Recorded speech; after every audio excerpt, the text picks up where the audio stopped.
Ugh, the sick day struggle is real. But with Dimetapp, it doesn't have to be. Children's Dimetapp works quickly to soothe multiple bothersome cough, cold, and allergy symptoms in a single dose. Our fast-acting formulas are designed with kids in mind, so they get everything they need and nothing they don't.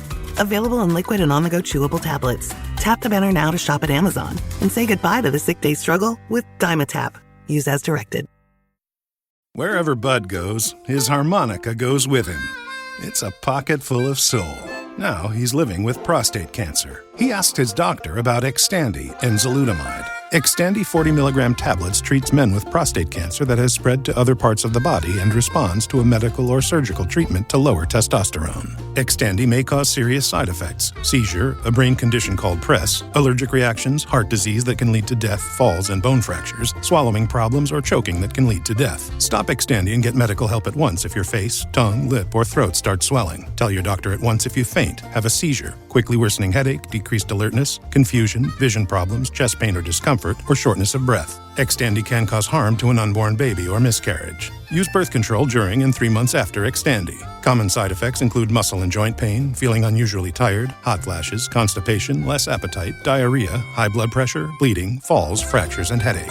Talk to your doctor and visit Xtandi.com. En la próspera ciudad de Jericó, bajo el sol abrasador y entre el bullicio de comerciantes, había un hombre llamado Zaqueo. Su nombre, que significaba puro o justo, contrastaba con la reputación que había forjado a lo largo de los años, porque Zaqueo, siendo jefe de los publicanos, era conocido no por su justicia, sino por su riqueza acumulada a costa del pueblo. Recaudaba impuestos para el Imperio Romano, y su posición le permitía enriquecerse mediante fraudes y abusos, cobrando más de lo debido y quedándose con la diferencia. La ciudad de Jericó, que alguna vez había sido testigo de grandes momentos en la historia de Israel, como el colapso de sus murallas en los días de Josué, ahora veía en Zaqueo a uno de los hombres más odiados de su tiempo.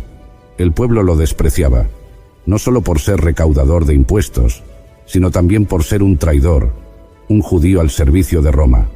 Vivía rodeado de riqueza, pero también de desprecio. Zaqueo, sin embargo, tenía un vacío en el corazón.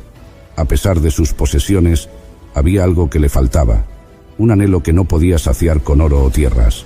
Y cada vez que oía hablar de Jesús de Nazaret, aquel profeta que recorría la región predicando el reino de Dios, sanando enfermos y mostrando compasión por los marginados, algo dentro de él despertaba. ¿Podría este hombre cambiar su vida? ¿Habría esperanza para alguien como él?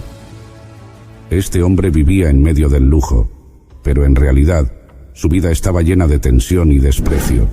Como jefe de los publicanos en Jericó, había alcanzado una riqueza considerable, pero esta fortuna estaba manchada por la corrupción y la explotación. Los publicanos, como Zaqueo, eran recaudadores de impuestos para el Imperio Romano, una ocupación que hacía de ellos traidores a los ojos del pueblo judío.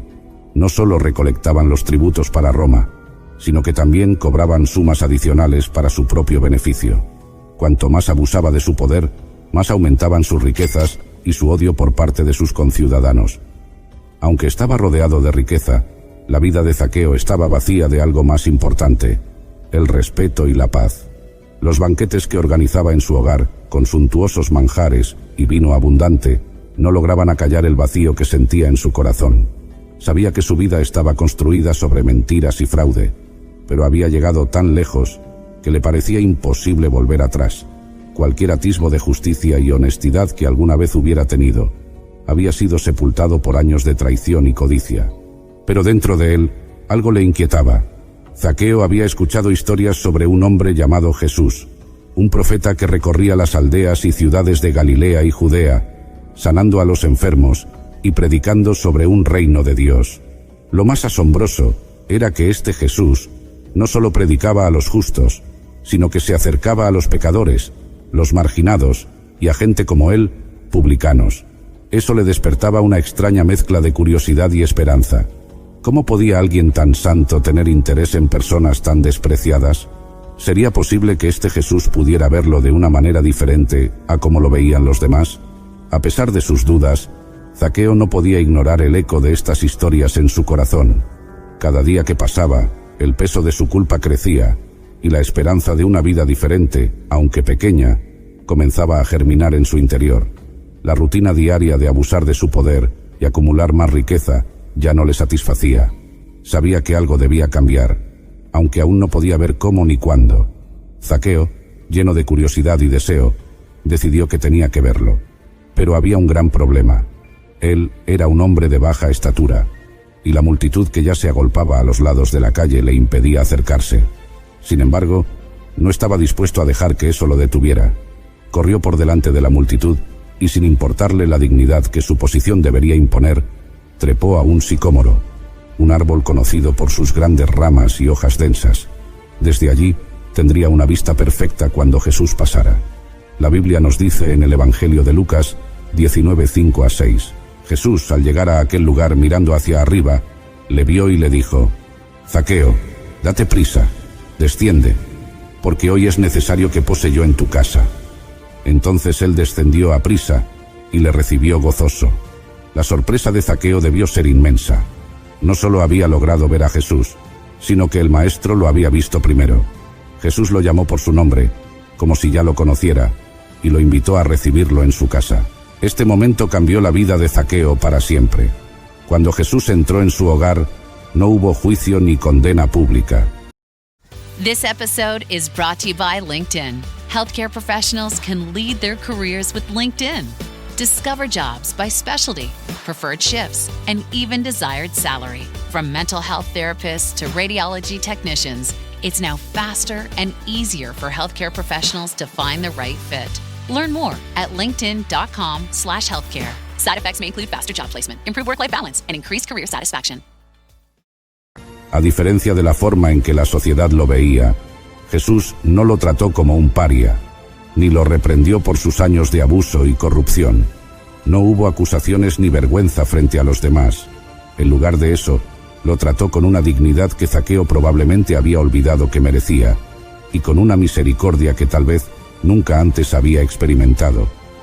Por años, Zaqueo había vivido bajo el estigma de ser un traidor a su pueblo, alguien despreciado y aislado por su propia comunidad. Su vida estaba marcada por el rechazo, tanto de los ricos como de los pobres. En su soledad, se había refugiado en su riqueza, pero ahora, frente a Jesús, algo más profundo ocurría. No eran sus posesiones lo que estaba en juego, sino su corazón. Jesús le ofrecía algo que el dinero nunca podría comprar: aceptación, perdón y la posibilidad de una nueva vida. Aunque la Biblia no registra todas las palabras que se dijeron en aquella reunión, podemos imaginar que Jesús habló del reino de Dios, de la redención y del valor de cada ser humano a los ojos de su Padre Celestial. Tal vez Zaqueo escuchó por primera vez en su vida que había un camino hacia la restauración, que sus pecados podían ser perdonados y que el amor de Dios era lo suficientemente grande para alcanzarlo, incluso a él, un hombre despreciado por todos. El impacto de ese encuentro fue inmediato y profundo. Zaqueo, tocado por la gracia y el amor incondicional de Jesús, se levantó transformado. En un acto de arrepentimiento genuino, no solo confesó su culpa, sino que también decidió actuar de inmediato para enmendar sus errores. Sabía que sus palabras debían ir acompañadas de acciones concretas. Fue entonces cuando proclamó, con resolución: «Señor, he aquí, la mitad de mis bienes doy a los pobres, y si en algo he defraudado a alguno, se lo devuelvo cuadruplicado». Este gesto no era solo una muestra de generosidad, sino un acto de justicia. Según las leyes del Antiguo Testamento, cuando alguien defraudaba a otro, la restitución exigida era la devolución de lo robado más un 20% adicional como compensación. Sin embargo, Zaqueo fue mucho más allá de lo que la ley requería. Decidió devolver 4 veces lo que había tomado injustamente, algo que solo se requería en los casos más graves de robo intencional o violento, como dice en Éxodo 22:1. Esta decisión revelaba no solo su arrepentimiento, sino su deseo de hacer justicia con todo su corazón. Además, la mitad de su fortuna, acumulada a lo largo de años de explotación, sería entregada a los pobres. Zaqueo comprendió que su vida de riqueza ilícita no tenía ningún valor si no era utilizada para restaurar lo que había destruido y para bendecir a quienes había lastimado. No buscaba únicamente lavar su nombre o mejorar su imagen frente a los demás. Su conversión era genuina, una transformación desde lo más profundo de su ser. El cambio de Zaqueo no fue solo un ajuste en su comportamiento, sino una revolución interna. El hombre que había construido su vida sobre el poder, la codicia y el engaño, ahora se desprendía de todo lo que alguna vez había considerado valioso. Había encontrado algo mucho más grande en Jesús, una nueva identidad, una nueva esperanza y la oportunidad de ser verdaderamente justo, conforme a su nombre. Este cambio radical era la prueba de que el encuentro con el amor de Dios podía transformar incluso al más despreciado.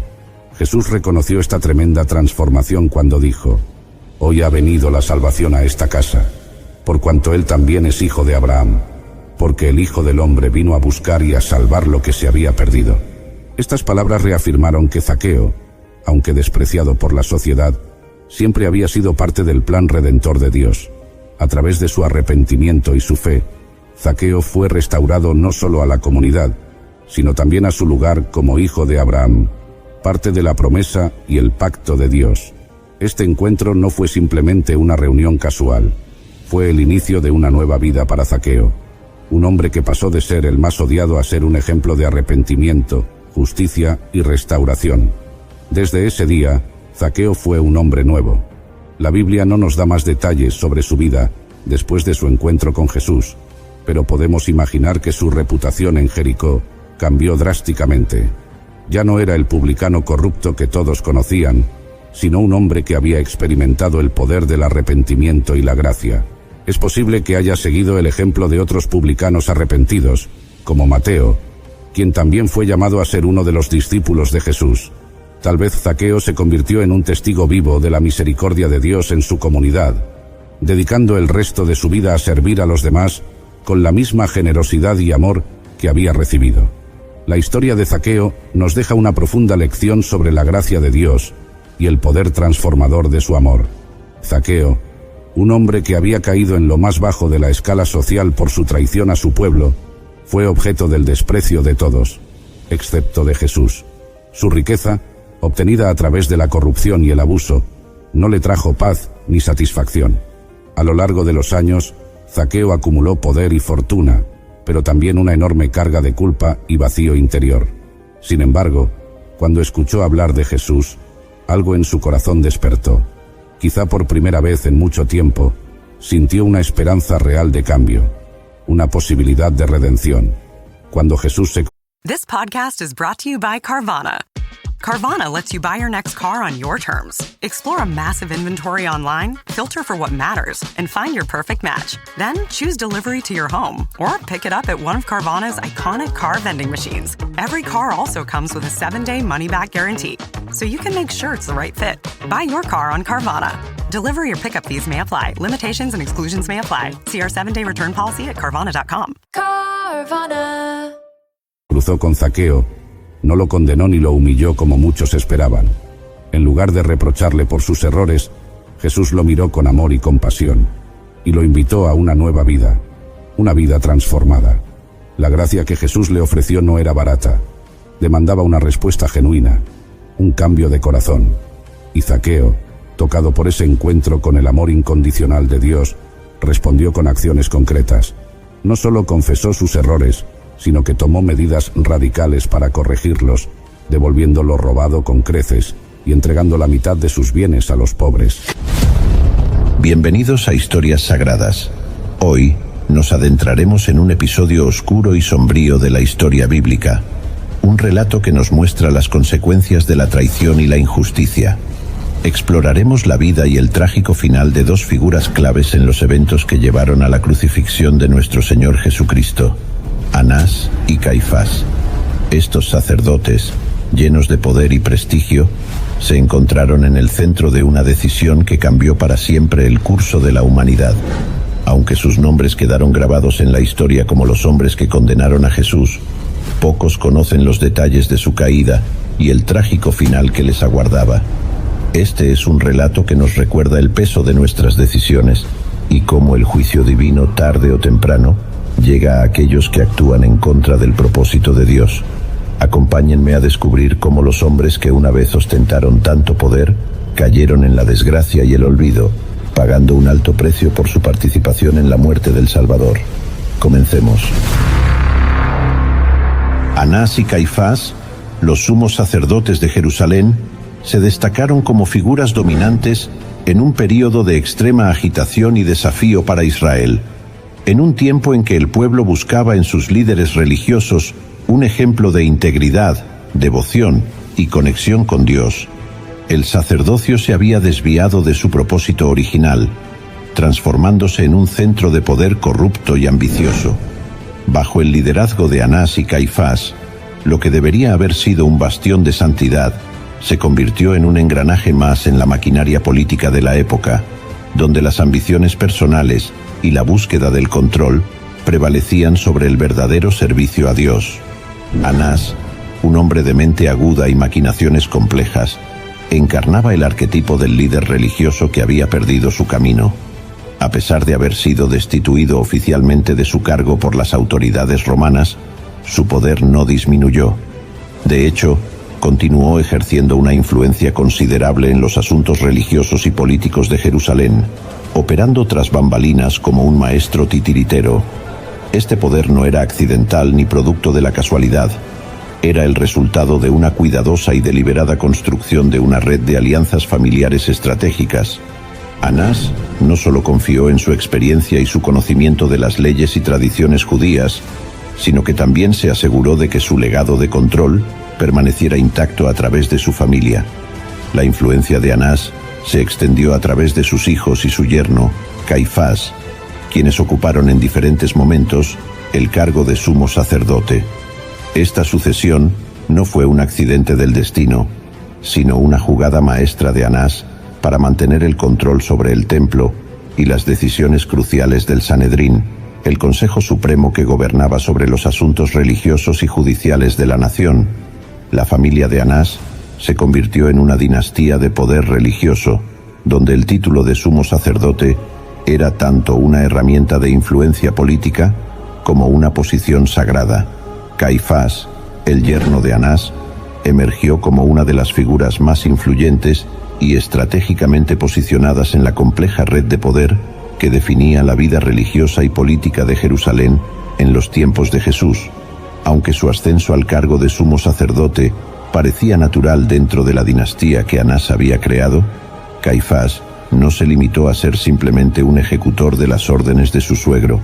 Si bien es cierto que en muchos aspectos era un instrumento de la voluntad de Anás, Caifás poseía una astucia y un instinto político que lo diferenciaban y que le permitieron consolidar y expandir el poder que había heredado. Caifás entendía que su autoridad como sumo sacerdote no solo dependía de su conocimiento de las leyes religiosas y de su capacidad para administrar los asuntos del templo, sino también de su habilidad para navegar las traicioneras aguas de la política romana. En un momento donde la presencia romana en Judea era tanto una amenaza como una realidad ineludible, Caifás se convirtió en un maestro del equilibrio político. Sabía que su supervivencia y la de su familia dependían de mantener una relación delicada pero mutuamente beneficiosa con los romanos. Los gobernadores romanos, que eran prácticos por naturaleza, valoraban la estabilidad por encima de todo. En Caifás encontraron un aliado confiable que podía mantener el orden entre los judíos, administrar las tensiones internas y asegurar que el templo, un centro neurálgico de la vida judía, continuara funcionando sin sobresaltos. Para los romanos, Caifás era el tipo de líder que podían apoyar, alguien que comprendía el juego del poder y que estaba dispuesto a hacer concesiones cuando era necesario para evitar conflictos mayores. Caifás, por su parte, supo aprovechar esta relación para asegurar su posición. Entendía que cualquier desafío abierto a la autoridad romana sería desastroso, tanto para él como para su familia, y que la clave para preservar su poder era una política de cooperación calculada con los ocupantes. Esta cooperación, sin embargo, no significaba una sumisión total. Caifás tenía que mantener el delicado equilibrio entre cumplir con las expectativas romanas y mantener su legitimidad ante el pueblo judío, que veía con desconfianza cualquier alianza con los gentiles. En este sentido, Caifás fue un político consumado. Su habilidad para mediar entre las demandas del Imperio Romano y las expectativas del pueblo judío, le permitió consolidar un poder que... Introducing Meta Ray-Ban Display, the world's most advanced AI glasses. With a full color display built into the lens of the glasses, it's there when you need it and gone when you don't. Send and receive messages, translate or caption live conversations, collaborate with Meta AI, and more. Be one of the first to try Meta Ray-Ban Display. Visit meta.com/Meta Ray-Ban Display to book a demo and find your pair. You don't technically need this car. You say that out loud to yourself. You say, I have no space. You say, I'm just looking. Then you click. Then you zoom in on photo number 87 and whisper, oh no. Then you text a friend, the one who always enables you. You say to yourself, this is the last one, knowing it is not. You don't need this car. But maybe, just maybe, this car needs you. Bring a trailer. It's never just a car. Aunque parecía frágil, era en realidad sumamente robusto. Esto se evidenció de manera dramática en su manejo del caso de Jesús de Nazaret. Cuando Jesús comenzó a ganar popularidad, Caifás percibió un doble peligro. Por un lado, el desafío a su autoridad, y por otro, la posibilidad de que el movimiento de Jesús provocara una reacción violenta por parte de los romanos, quienes no tolerarían ningún tipo de insurrección. Fue en este contexto que Caifás mostró su verdadera astucia. Comprendió que Jesús, con su mensaje radical y su creciente número de seguidores, representaba una amenaza no solo para la estabilidad religiosa, sino también para el frágil equilibrio político que Caifás había trabajado tanto para mantener. La famosa frase que se le atribuye, conviene que un hombre muera por el pueblo, no solo refleja su disposición a sacrificar a Jesús para preservar el orden, sino que también revela su comprensión de la política del poder en su forma más cruda. Para Caifás, la eliminación de Jesús no era solo una cuestión de proteger su propio estatus, sino también de prevenir un conflicto que podría haber desestabilizado toda la región. Este pragmatismo político, aunque efectivo a corto plazo, estaba cimentado en una profunda moralidad distorsionada. Caifás, en su intento por mantener el control y evitar el caos, terminó participando en el mayor acto de injusticia de la historia: la condena de un hombre inocente que, en última instancia, era el Hijo de Dios.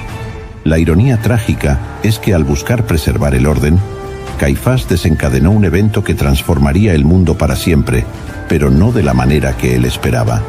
La intervención de Anás y Caifás en la condena y muerte de Jesús es uno de los episodios más sombríos y significativos de la historia bíblica, revelando no solo la complejidad del poder religioso y político de la época, sino también las profundas consecuencias de la ambición humana cuando se antepone al propósito divino. Desde el comienzo del ministerio de Jesús, Anás y Caifás lo veían con creciente inquietud. Jesús no solo estaba ganando una gran cantidad de seguidores, sino que también desafiaba abiertamente las enseñanzas y la autoridad de los líderes religiosos. Sus sermones, llenos de poder y autoridad, resonaban profundamente entre el pueblo, y su capacidad para realizar milagros lo marcaba como alguien especial, diferente a cualquier otro maestro o profeta. Sin embargo, fue su purificación del templo lo que encendió el odio y el temor de los sumos sacerdotes. Al volcar las mesas de los cambistas y expulsar a los vendedores, Jesús atacó directamente el sistema que Anás y Caifás habían construido, un sistema que no solo garantizaba su poder religioso, sino también sus beneficios económicos. Ante esta amenaza, Anás y Caifás comenzaron a tramar en secreto la forma de detener a Jesús. Sabían que cualquier movimiento en su contra debía ser calculado cuidadosamente. Jesús era popular entre la gente, y un ataque abierto podría desatar una revuelta. Además, las leyes romanas, bajo las cuales operaban, limitaban su capacidad para actuar con impunidad. Fue entonces cuando decidieron recurrir a la traición.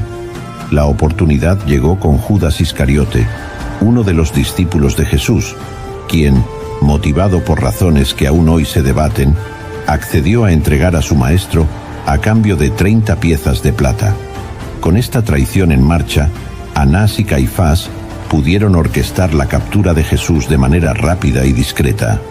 Lo arrestaron en el jardín de Getsemaní, lejos de las multitudes que solían seguirlo, en la oscuridad de la noche, cuando la ciudad estaba en calma. Jesús fue llevado primero ante Anás, quien, a pesar de no ser el sumo sacerdote en funciones, seguía siendo una figura de poder indiscutible. En esta audiencia preliminar, Anás interrogó a Jesús, buscando cualquier razón que justificara una acusación formal. Sin embargo, Jesús permaneció en silencio ante la mayoría de las preguntas, y cuando habló, lo hizo con una calma que desconcertó a su interrogador.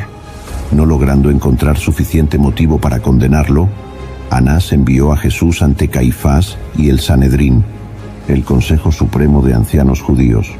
Caifás, como sumo sacerdote, presidió el juicio ante el Sanedrín. Este juicio, sin embargo, fue una parodia de justicia desde el principio. Se celebró en la noche, una violación directa de la ley judía, que prohibía juicios nocturnos en casos de pena capital. Los testigos fueron convocados apresuradamente, y sus testimonios fueron confusos y contradictorios. A pesar de estos fallos, Caifás estaba decidido a condenar a Jesús. Finalmente, le hizo una pregunta directa. ¿Eres tú el Cristo, el Hijo de Dios? Jesús respondió afirmativamente, declarando que verían al Hijo del Hombre sentado a la diestra del poder y viniendo en las nubes del cielo. Con esta declaración, Caifás rasgó sus vestiduras en un acto simbólico de indignación, declarando que Jesús había blasfemado, un delito que, según la ley, merecía la muerte. Sin embargo, había un problema. Aunque el Sanedrín podía condenar a Jesús por blasfemia según la ley judía, no tenía la autoridad para ejecutar la pena de muerte bajo la ocupación romana. Anás y Caifás sabían que, para lograr su objetivo, debían convencer al gobernador romano, Poncio Pilato, de que Jesús representaba una amenaza no solo religiosa, sino también política. Al amanecer, llevaron a Jesús ante Pilato, presentando un nuevo conjunto de acusaciones. En lugar de blasfemia, lo acusaron de proclamarse rey de los judíos, una afirmación que bajo la ley romana podría interpretarse como un acto de traición contra el emperador. Pilato, al principio, estaba renuente. No veía en Jesús una amenaza real y, según los evangelios, estaba convencido de su inocencia. Pero Anás y Caifás, con la multitud que habían convocado a su favor, presionaron al gobernador, insinuando que cualquier acto de clemencia hacia Jesús podría interpretarse como un acto de deslealtad hacia Roma. Pilato, temeroso de una revuelta y preocupado por su posición, cedió finalmente a las presiones. Intentó liberar a Jesús ofreciendo al pueblo la opción de indultarlo o liberar a Barrabás, un conocido criminal. Pero bajo la influencia de los sumos sacerdotes, la multitud clamó por la crucifixión de Jesús y la liberación de Barrabás. Con esta decisión, el destino de Jesús quedó sellado. Anás y Caifás habían logrado lo que se habían propuesto: la eliminación de la amenaza que Jesús representaba para su poder y autoridad. This episode is brought to you by LifeLock. It's Cybersecurity Awareness Month, and LifeLock has tips to protect your identity. Use strong passwords, set up multi-factor authentication, report phishing, and update the software on your devices. And for comprehensive identity protection, let LifeLock alert you to suspicious uses of your personal information. LifeLock also fixes identity theft, guaranteed or your money back. Stay smart, safe, and protected with a 30-day free trial at LifeLock.com/podcast. Terms apply. Optimism isn't sunshine and rainbows. It's fixing things, changing the way we fix things. It's running the world on smarter energy. Because if optimism never stops, then change can't either. GE Vernova, the energy of change. This episode is brought to you by Battlefield 6. Battlefield 6 is the ultimate all-out warfare experience. Rip through the skies in aerial dogfights. Demolish your surroundings for a strategic advantage. Harness complete control over every action and movement using the Kinesthetic Combat System. Drop into multiplayer with your squad, or fight furiously as a member of the Dagger 1-3 squad in a gritty, adrenaline-fueled single-player campaign where you'll defend a world on the edge of collapse. Pero su victoria fue momentánea y cargada de ironía. En su esfuerzo por preservar su control, no se dieron cuenta de que estaban cumpliendo un plan mucho más grande, uno que trascendía el poder terrenal y la política de la época. Jesús fue crucificado, pero en su muerte y resurrección se desató un movimiento que cambiaría el curso de la historia para siempre. La historia de Anás y Caifás, los sumos sacerdotes que desempeñaron un papel crucial en la condena de Jesús, es profundamente trágica y llena de misterio, especialmente en lo que respecta a sus muertes.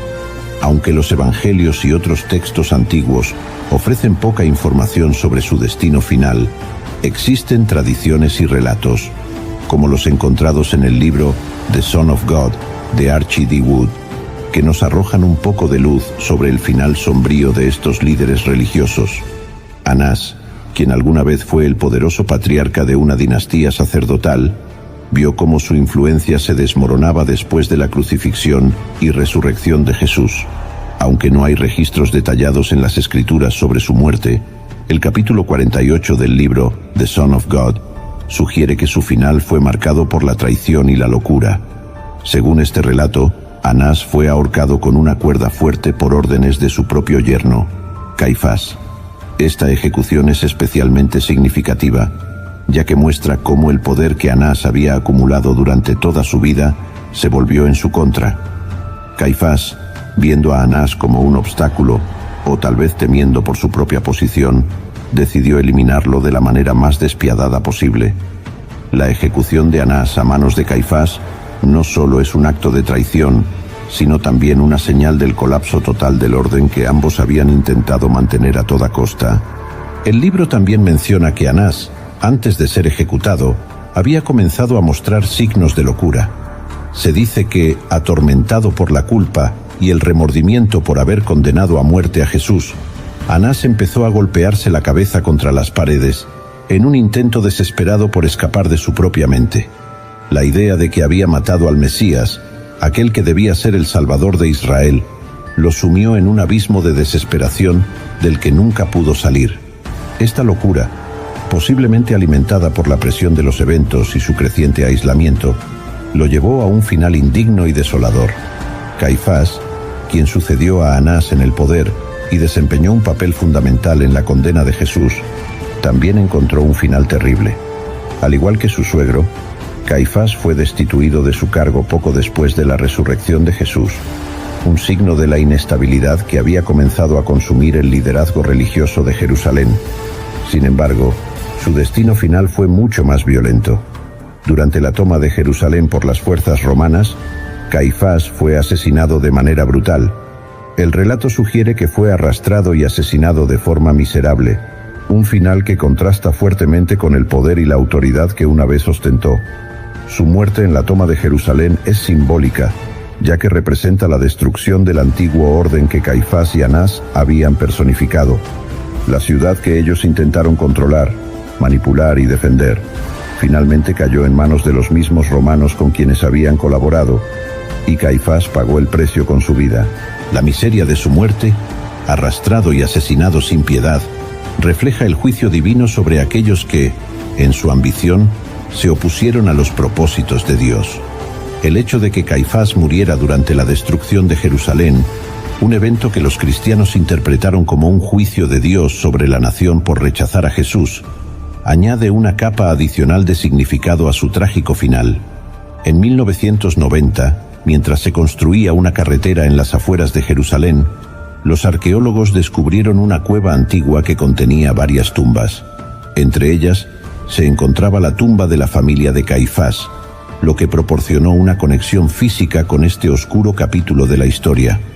Los osarios encontrados en la tumba, algunos de los cuales llevaban inscripciones con el nombre de Caifás, confirmaron la identidad de los restos. Este descubrimiento arqueológico no solo arroja luz sobre la existencia histórica de Caifás, sino que también simboliza el final de una dinastía marcada por la traición y la injusticia. La tumba, oculta durante siglos en las faldas de Jerusalén, es un recordatorio de que, aunque el poder terrenal puede parecer invencible, finalmente es transitorio.